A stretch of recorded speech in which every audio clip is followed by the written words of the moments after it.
तो क्या सीएम योगी और अपर्णा यादव का कोई रिश्ता है? ये सवाल कहां से आया?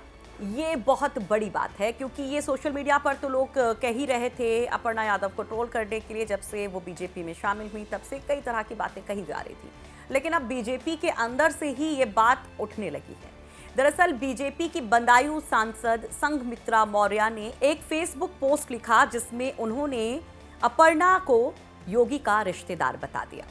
तो हमने सोचा कि क्यों ना हम इसकी पड़ताल करें और जानने की कोशिश करें कि ये बात बार बार उठ क्यों रही है। दरअसल योगी आदित्यनाथ उत्तराखंड से हैं और वो पौड़ी गढ़वाल से हैं, पंचूर गांव से, और उनका पूरा नाम है अजय सिंह बिष्ट। अगर अपर्णा की बात की जाए तो अपर्णा भी गढ़वाल से हैं, उत्तरकाशी से हैं और अपर्णा भी बिष्ट हैं। अपर्णा के पिता की बात करें तो अपर्णा के पिता का नाम अरविंद सिंह बिष्ट है और वो एक मीडिया कंपनी में थे पहले। और साथ ही साथ उनके गांव के बारे में अगर बात करते हैं तो ये जानकारी मिलती है कि उनका गांव पंचूर से 229 किलोमीटर दूर है। तो लोग ऐसे ही कनेक्शन ढूंढ रहे हैं कि अरविंद सिंह बिष्ट अपर्णा बिष्ट के पिता, जो अब अपर्णा यादव कहलाती हैं, और उधर अजय सिंह बिष्ट योगी आदित्यनाथ का नाम, और घर भी पास पास, दोनों का गढ़वाल कनेक्शन।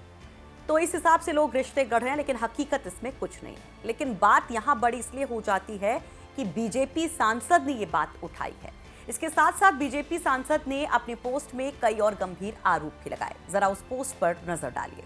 तो उन्होंने अपने एक पोस्ट में लिखा कि एक हफ्ते पहले एक बेटी का पिता पार्टी बदलता है तो पुत्री पर वार हो रहा था। आज वही एक बहू अपने चचेरे भाई के साथ एक पार्टी से दूसरी पार्टी में आती है तो स्वागत।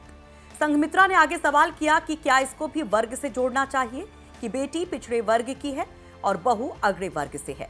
पोस्ट में आगे लिखा कि अगड़ा भाजपा में आता है तो राष्ट्रवादी, और वो वोट भाजपा को करेगा या नहीं, इस पर सवाल खड़ा करना तो दूर, सोचा भी नहीं जाता। लेकिन पार्टी में रहने वाला राष्ट्रद्रोही, उसके वोट पर सवाल खड़े हो रहे, ऐसा क्यों?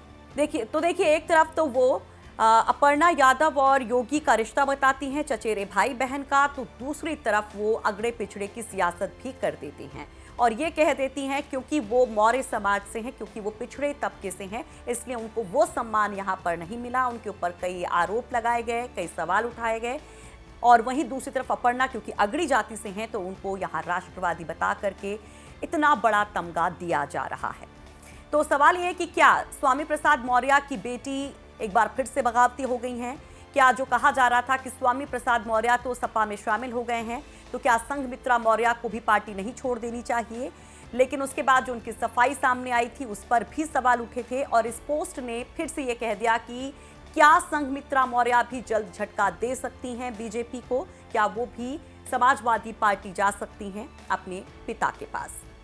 तो यूपी तक की कोशिश थी इस खबर को समझाने की। तफसील से खबरें पढ़ते रहिए यूपी तक.in पर और देखते रहिए यूपी तक पर।